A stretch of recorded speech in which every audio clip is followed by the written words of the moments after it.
Hello and welcome to PKN, the weekly video bulletin of the top news stories on PKN Packaging News, Australia's media hub for the packaging industry. I'm Lindy Hewson, publisher of PKN, and this week's episode is brought to you by APPMA, the peak industry body representing Australia's packaging and processing machinery and allied components companies.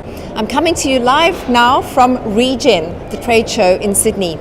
We begin with news of a strategic move from Spices, which is expanding its sustainable packaging offering in Australia through a partnership with materials innovator Papkot, part of a global alliance led by Spices' parent company KPP Group Holdings. The collaboration will bring Papkot's plastic-free mineral-based coating technologies to local markets. These solutions are designed to replace plastic films and biopolymer barriers in fiber-based packaging, offering customizable barrier properties for moisture, grease, or oxygen. Spices CEO David Martin told PKN one of the key advantages of Papkot's technology is the ability to design the properties of the packaging. A replacement for silicon release is also part of the chemistry, a major advantage for recyclability and biodegradability.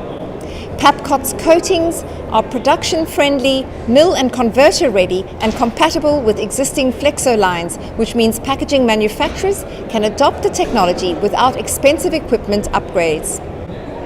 Next, running this week in Sydney is Trade Expo CMAT, which is co-located with Industrial Transformation, where APPMA hosted its Processing and Packaging Pavilion and curated a series of education sessions. Among them, a panel of experts unpacked the fast-approaching reality of 2D barcodes and their implications across the supply chain.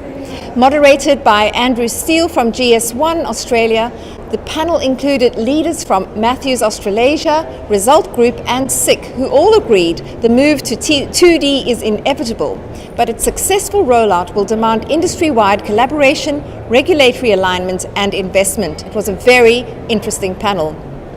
Packaging reform was another focal point at the discussions, with Sandra Dalmasso of APCO delivering a clear message. Industry alignment and policy reform are essential if Australia is to meet its national packaging targets. Dalmasso provided an update on the regulatory roadmap and APCO's role in steering industry through the complex transition towards extended producer responsibility.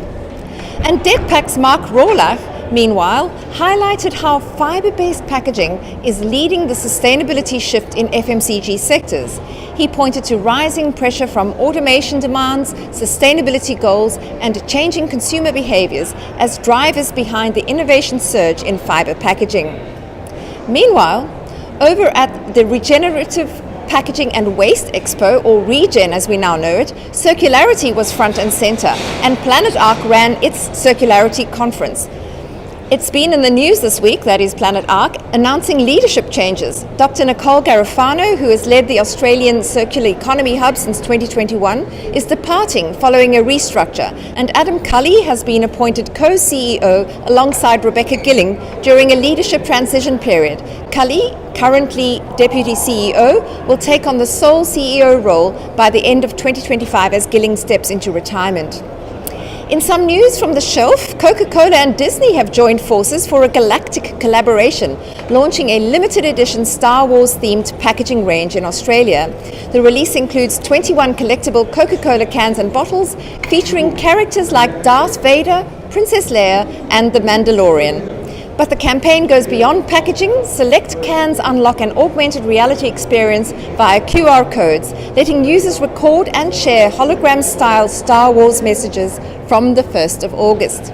The launch is timed to coincide with fan excitement and continues Coca-Cola's push to combine physical packaging with digital engagement. Well, that's all we have time for this week, folks. For more on these and other stories, you know where to go. Head over to packagingnews.com.au, and thank you, as always, for watching.